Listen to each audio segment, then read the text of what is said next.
Greetings, everyone, and welcome to another week of Goddess Guidance. I'm Robin Mansfield, the owner at Goddess in Eden here in Verona, New Jersey, and this is Goddess Guidance for the week of October 30th through November the 6th. And this week, we are halfway through the fall season and on our way to the holidays. Yeah, that's a rude awakening, isn't it? Only 8 more weeks until Christmas. Okay. So it's good to have a perspective of that, but we're not going to focus on that today because that's just rushing the season. But this week, we are dealing with the energy of the new moon. And the new moon in Scorpio kicked off a 2.5-year cycle. And this cycle is going to be asking all of us, what are we going to do with the rest of our lives? Not too deep, right? No, that's Scorpio for you, nice and deep and intense. We're going to be asking ourselves, what is it that I really want to do in my life? What works for me and what doesn't work for me? Who are the people that I want to work with and who are the people I don't want to work with? So we'll be doing a lot of discernment and decisions this week. And then on Wednesday, November the 2nd, the sun activates the nodes of fate, which are the north node, wherever that is in your chart, and the south node, wherever that is in your chart. And what that means is that important people are going to come into your life. And these are going to be people that you're going to be working with for the next 2.5 years. We also might have a creative project come up. Mars is going to be square Ceres, and that is one of the asteroids, and it usually means that we're going to be working on something that's close to our hearts.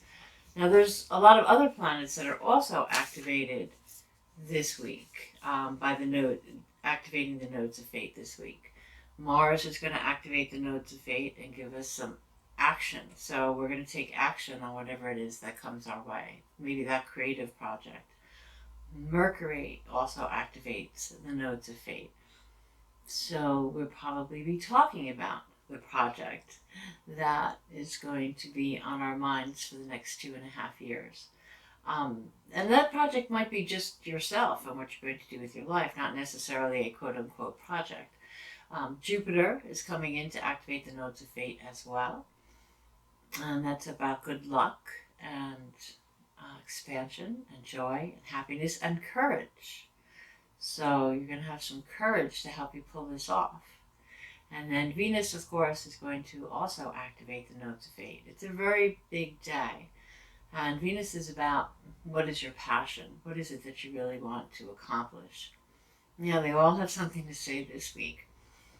It's going to be very interesting because you're going to see an interesting offer come up. So with all these major planets in play, it also means that we're going to be working a lot with partnership.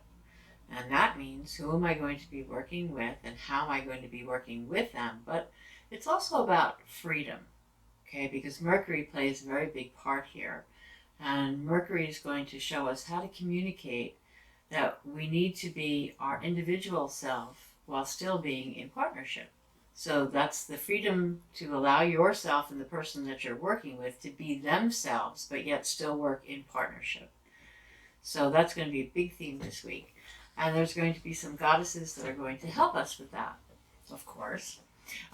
So we have Lilith, all right, who is the Black Moon Lilith, who is the goddess of shadow, right? So she's going to show us what's not necessarily shown.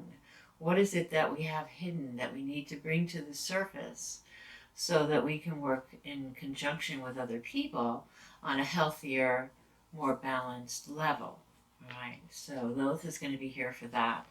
And I have a little picture of Miss Lilith here. And she's a very powerful goddess. She's also a very sexual goddess, and that's also a theme for this week, as we're in the Scorpio New Moon energy still. You're going to find that there are issues of passion arising. And Miss Lilith is here to help us delve into those as well. My little sexy goddess here. She's very animalistic sometimes. Interesting. And then we have Mercury's also activating Pallas Athena, and she's the goddess of wisdom. And Pallas Athena is going to come in and say, okay, now we know what our shadow is, and she's going to give us a little wisdom about how to work with that. In other words, let's not do things the way we've always done them in the past. Let's take what we've learned and gain some wisdom from that and work in a different way, a more balanced way perhaps, okay? Then Mercury is also going to be working with Chiron, and that's the master healer.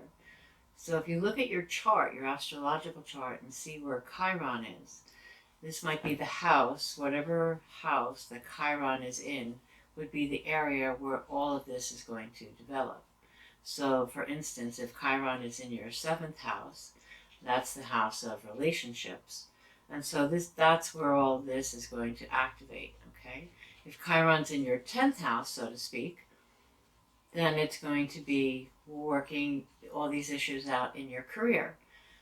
So you can get very detailed with this depending upon what house it's in. All you have to do is look at your chart and see where the transiting planet of Chiron is, okay? And that's the master healer.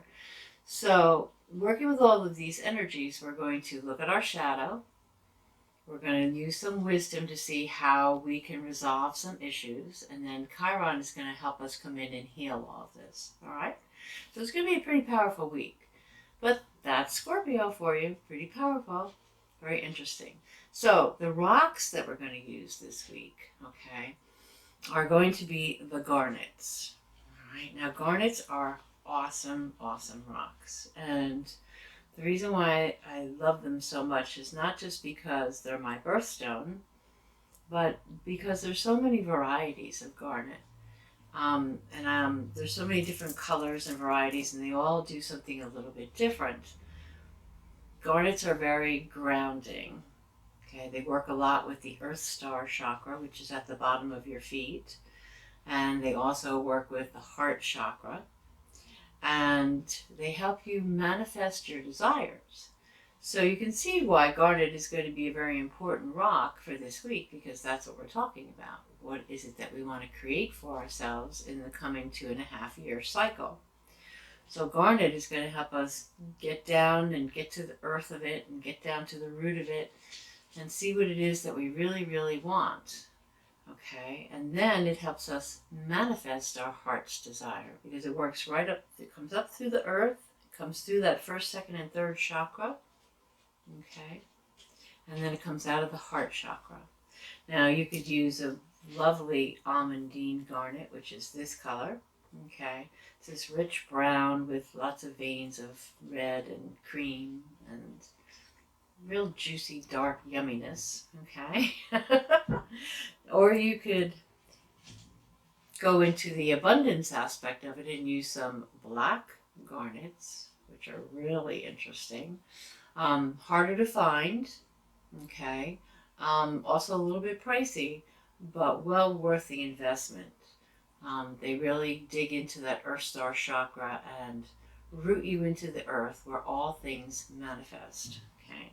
Now, if it's more of a heart issue, or a heart's desire kind of thing, something where we're working with Venus, then you might want to use Svorite garnets. That's T-S-A-V-O-R-I-T-E. Svorite. It's hard when you see it. It's hard to read it, but that's how you pronounce it. Svorite. Okay. And these are delicious, right? Green garnets, and they come from Africa. And Svorite garnets are very, very powerful. They can help us manifest on many different levels, physical as well as spiritual. They can bring in great wealth, great abundance, and great health at the same time. And they have their own special goddess. She is the goddess in Nepal, the Buddhist goddess, and her name is Vasudhara. Okay, Vasudhara. She's a Buddhist goddess, and she has many arms so that she can help you with many blessings. Okay, so that's our energy for the week. And don't forget, on Sunday, November the 6th, daylight savings comes to a close. Thank you so much for joining us. And once again, thank you so much for 8 years. It was our 8-year anniversary last week, and I'd like to thank everyone who came and celebrated with us and joined us at the Psychic Fair. Blessings to you all.